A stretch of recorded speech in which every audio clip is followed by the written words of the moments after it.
Disclaimer, all stunts performed in this video are done in a controlled professional environment where no one is able to get hurt.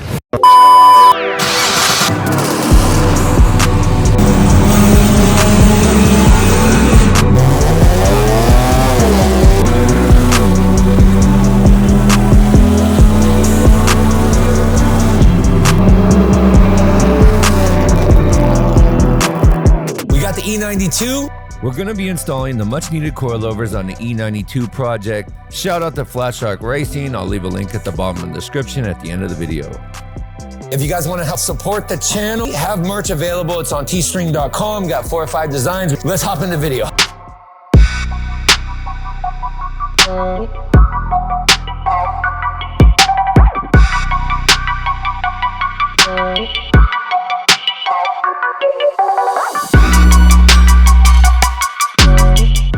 The stock ride height on the car is not really that great. You can see there's a lot of room for the tire over there. The back right, the shock is gone and needed to be replaced a long time ago.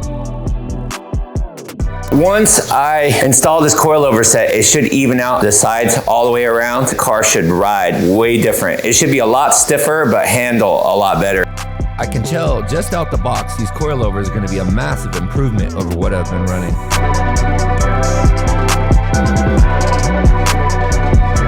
Gotta take off the sway bar links. Take off the 16mm nut while holding with the 17 wrench in the back. Release the 2 18 mils holding the pinch bolt. We should be able to drop this. On the E92, I found out you have to pull out the shock tower first from underneath the fender before you remove it.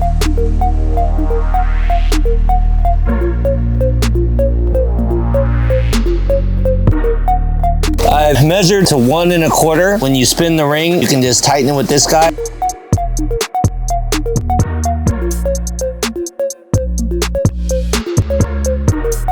I decided not to use the nuts that came with the kit and use the original nuts for the shock tower.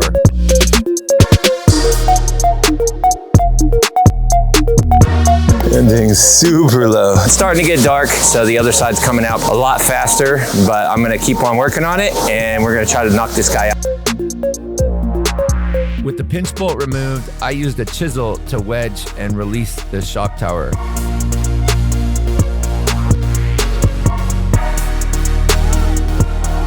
It lined up, pressed in. I'm gonna lock these down. I'm gonna leave this jacked up here and then I'm gonna put the bolt back in and then we're gonna adjust it and make sure the ride height's perfect. With the fronts done, the car's looking a lot better, but there is still a lot more work to do. Fronts in, took them for the first test drive. Oh, what a difference it makes. Can't wait to put the other ones in. Get this shock out. We gotta pull the trunk area over here on both sides.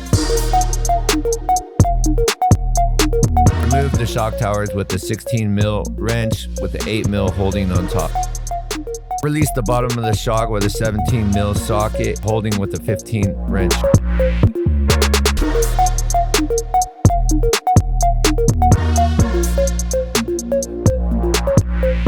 Damn, this shock is so dead.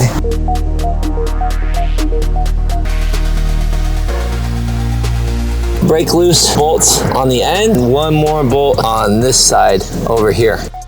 I marked the position of both bolts on the lower control arm since it has to do with alignment, but you're still gonna have to get one after this is done.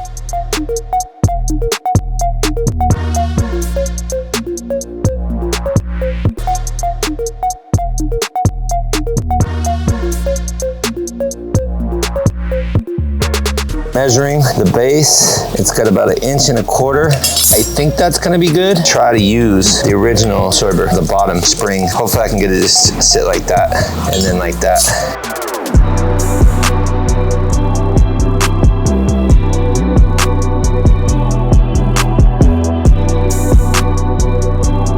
We have been working on that other side. I'm not gonna lie, it was a little bit to figure out. I believe we're at about the right height. I'll show you where the tire's at before I go to lower it. I think it's gonna be pretty low.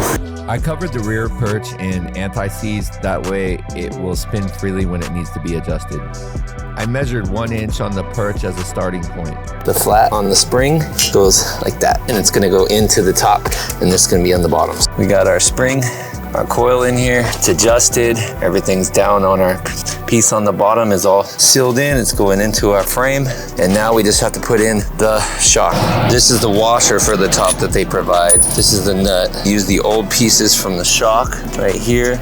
Boom, put this guy on top. This guy's thrashed, but it'll work. It is what it is. And then now we get ready. Let's push this guy in. You're going to have to reuse the rubber seal on the top for the shock, but the original nut will not fit. I tried. To do a bit of research between yesterday and today to figure out what I did wrong on the height, and I learned a bunch of stuff. So I'm gonna teach y'all. It's gonna save the day, and it's gonna be a game changer for setting your coil springs. I loosened this perch ring right here all the way so this guy can move. I wanted to raise this. I put a little marker right here, 1.5 inches, and what I've done is I've taken the tool provided and you hook it right here and you spin it like this. That's making it higher and this is lowering it. So once I know that I have my 1.5 inches, it's pretty damn close.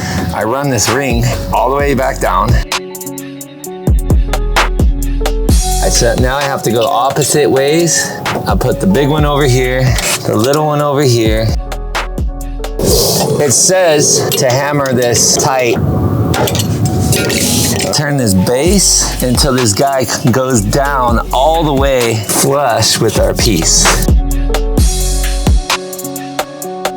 Now I'm reattaching the nut on the bottom of the shock tower and tightening it. Tighten this guy about 10%. Let's see what the height is on this. 8.5. So I'm gonna run it to 8. I'm turning the shock tower so it brings up the lower control arm and sets our preload. Now that our rears are adjusted, it's time to start working on the front coils. First, we have to set our preload on the spring. You see how this guy's moving around? So obviously it was not. So first I gotta break loose this guy. I'm tightening the upper ring until the spring doesn't spin freely.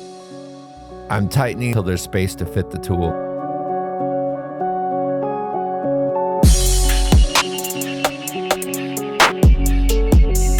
Now we spin this guy up and lock him.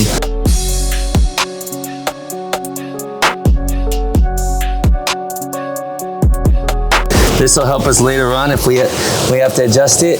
Gonna save you a world of headache. I'm gonna break loose the ring. Now I'm just turning the whole assembly so I can get the car to try to lower as much as possible. 1.5 inches to the top. I think that'll be good. And now I'm gonna tighten the ring.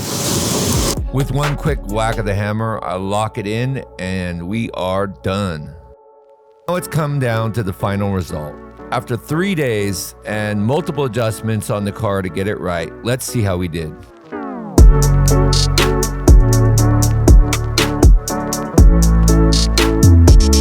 Getting ready to try out these coilovers, see how the difference in suspension and the way it rides. Let's go see what we got.